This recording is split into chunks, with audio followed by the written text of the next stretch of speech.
Hello, friends at the First Jerusalem Leaders Summit.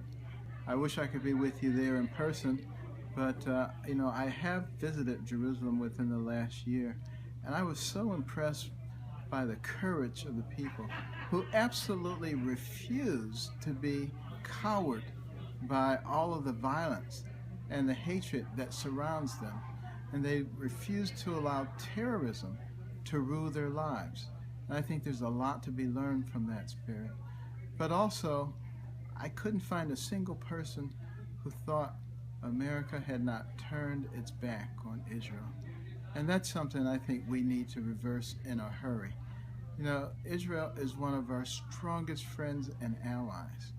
And, the tie between America and the Jewish community is something that cannot be broken.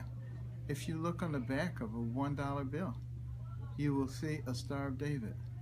Now, there are various accounts of why it's there, but I believe it's there because of Chaim Salomon, who was a very wealthy, successful Jewish businessman who helped to save George Washington's army.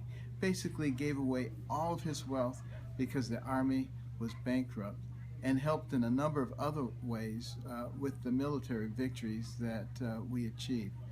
And, this country and its constitution was formulated on the basis of Judeo-Christian principles. It's not a theocracy by any stretch of the imagination, but those principles were important in the formulation of our governing documents. We need to keep that in mind, and we need to keep in mind the fact that our friends are our friends, and our enemies are our enemies. And Israel is certainly our friend, surrounded by enemies, surrounded by people who not only want to do Israel harm, but want to do the United States harm. The global jihad movement is a tremendous enemy of us all. Iran has said that they want to wipe Israel off the face of the map, and they would like to wipe off America as well. So we need to understand who our friends are. We need to be willing to work with them hand in hand. There have been so many partnerships between America and Israel that have been mutually beneficial. I want to continue those things. I want to cultivate those things and strengthen those things. And only if we're able to work together will we maximize and synergize our strengths.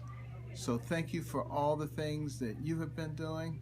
Know that in the Carson administration, you're going to have a very, very strong friend, and we appreciate your courage and your example. May God bless you.